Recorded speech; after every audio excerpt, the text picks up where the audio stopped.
Brush your lips.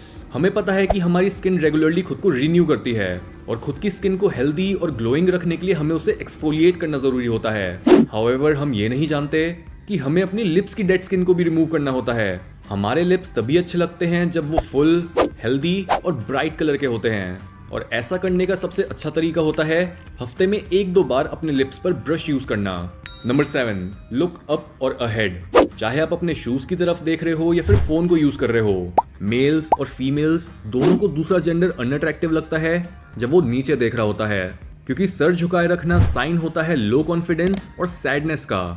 इस तरह की बॉडी लैंग्वेज वो लोग रखते हैं जो इनसिक्योर होते हैं और दूसरे लोगों की जजमेंट या फिर उनकी नजरों से बचना चाहते हैं। इसलिए जब भी आप पब्लिक में हो या फिर किसी रूम में एंटर कर रहे हो, तब हमेशा अपनी नजरें पूरे रूम पर फैलाओ और बिना किसी डर के खुद को कैरी करो। Number 8, hang out with attractive people. जिस तरह से अमीर लोगों के साथ हैंग आउट करने से आप सबकॉन्शियसली रिच हैबिट्स डेवलप करने लगते हो, गरीब लोगों के साथ पुअर हैबिट्स और एडिक्ट्स के साथ एडिक्शंस, वैसे ही अट्रैक्टिव लोगों के साथ हैंग आउट करने से आप भी खुद की अट्रैक्शन को इंप्रूव कर पाते हो। इसके साथ ही जब भी हम किसी ग्रुप को देखते हैं, तब हम उस ग्रुप के लोगों की अट्रैक्टिवनेस को एवरेज आउट कर देते हैं, जिस वजह से अगर आप हॉट और ब्यूटीफुल लोगों के साथ हैंग आउट करने लगोगे तो चांसेस हैं कि दूसरे लोग भी आपको ज्यादा हॉट और ब्यूटीफुल मानने लगेंगे।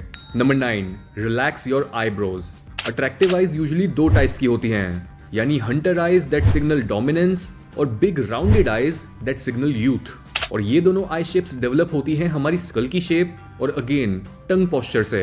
बट ज्यादातर लोग खुद की आईज को अट्रैक्टिव दिखाने के लिए आंखों और आईब्रोज पर ज्यादा जोर डालते हैं, जिससे उनकी आंखें कॉन्फिडेंस नहीं बल्कि फियर शो करने लगती हैं। इसलिए अपनी आईब्रोज को हमेशा रिलैक्स रखो।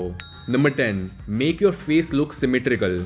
फेशियल सिमेट्री बहुत जल्दी ये बता पाता है कि एक इंसान के जीन्स कितने लो या हाई क्वालिटी के हैं। अगर आपके फेस की दोनों साइड्स इक्वल हैं तो ये एक बहुत ही अट्रैक्टिव ट्रेट होता है। हाउएवर, अगर आपका फेस एसिमेट्रिकल है तो आप सिमेट्री का इल्यूजन क्रिएट कर सकते हो बियर्ड को ग्रो करके, या फिर फीमेल्स के केस में मेकअप, फेक आईलैशेस और ईयररिंग्स का यूज करके।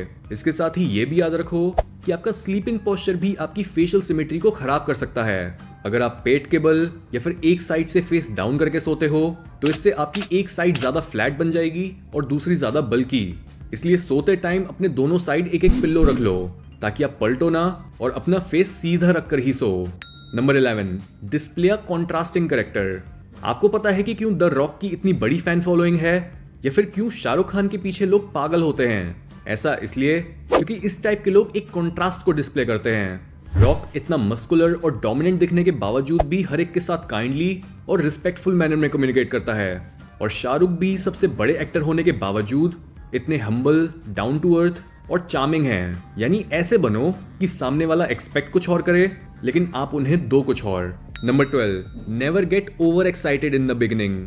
ये चीज भी मेल्स और फीमेल्स दोनों पर अप्लाई होती है। जब भी आपको कोई अट्रैक्टिव लगे तब सीधा सीधा उसके आगे अपनी फीलिंग्स को एक्सप्रेस मत कर दो, क्योंकि ऐसे तो आप सारी पावर दूसरे इंसान के हाथ में दे दोगे और एक तरह से उनसे अप्रूवल मांगने लगोगे। हमें खुद को इस वीक पोजीशन पर नहीं रखना। इसके बजाय चीजों को स्लो, मिस्टीरियस और पैशनेट रखो। दूसरे इंसान को थोड़ी सी हिंट्स दो कि आप उनमें इंटरेस्टेड हो और बाकी का काम उन्हें करने दो।